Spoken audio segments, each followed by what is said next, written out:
Today I'm going to remove the flywheel and starter clutch just to check them out as spare parts.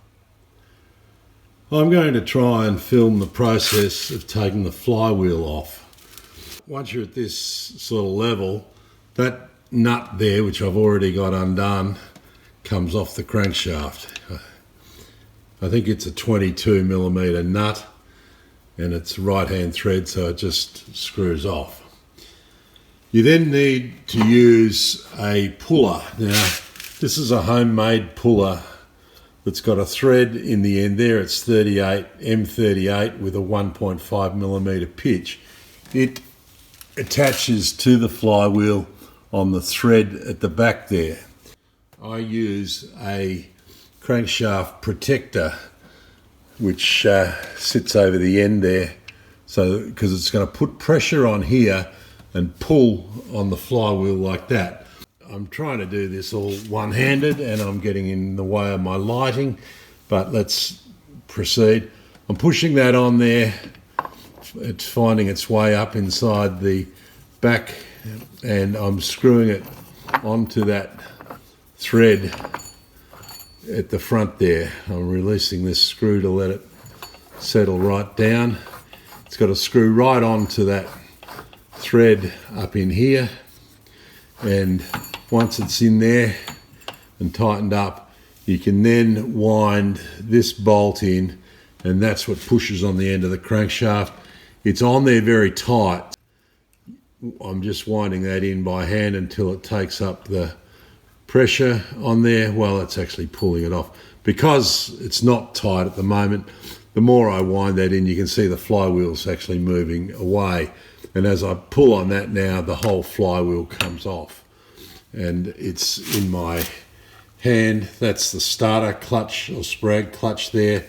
And the flywheel puller is attached to the flywheel there. And it would unscrew quite easily. I don't know whether I'm trying to do this one-handed. It's not going to come off. There's the protector. And now you can see the taper that closed up on is here, and there's a woodruff key in that tapered section there, which usually comes out fairly easily. There it is. So there's the little woodruff key, which I've gone ahead and dropped. That's it again. This is the starter gear, and the starter motor runs on a little cog up here. You can pull this out. The whole shaft and a spacer comes out there. The small teeth there is what the starter runs on. The larger teeth there run on this larger sprocket.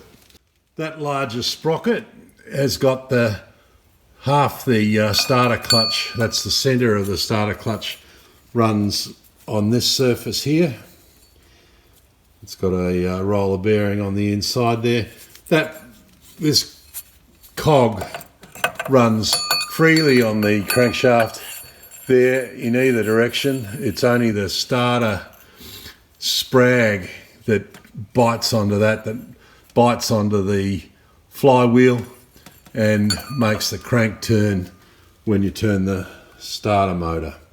That's everything removed from this crankshaft at the front here, and both the starter clutch and the flywheel are all in good condition, as well as the stator that I've taken out of the case. So they're all good parts on this spare engine. I'm going to temporarily reassemble this engine. I've got the flywheel in place, not tightened down. I've got these 3 bearings on these shafts. I've put a spring on back here that had come loose during the disassembly. The dowels are in place.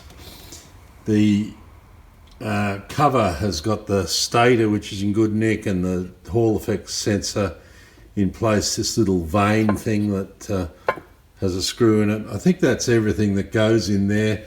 I've wiped a little bit of the grease out of the bottom of the cases over here. I'm going to turn this over this way and put a little bit of warmth, not much, into the 3 bearing locations on the case, just to warm that case up so that it has a little bit more clearance on these bearings as it pushes on. It's got to go onto these dowels, and with a few knocks and taps I think it will tap back on in place. Really, I'm just tidying it up. I'm not putting a gasket on there. It's all just spare parts. Well, that's my left-hand side transmission cover back in place. I did give it a little bit of a rub on the wire wheel, and the wire wheel, after it being sandblasted, quickly put a bit of a shine on some spots. I didn't spend any time on that. I could have gone around and got into all the nooks and crannies with a wire brush and a wire wheel, and it would have been gleaming. But given that it's just a spares that may never get used, I'm going to leave it at that. I'm going to find a few screws to put in it to hold it together, and it'll come apart again if I want to salvage a stator or a flywheel or a starter clutch, because all of those bits are good in there.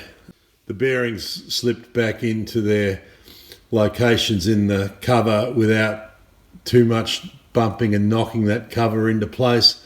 A little bit of warmth I think helps it, and it's all looking good. Back together, a little bit of a pointless shits and giggles exercise.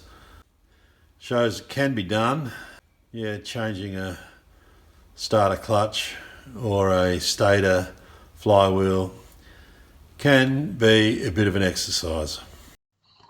Well, you can probably find something a bit more productive than doing what I've just done. Get out to your shed and have some fun.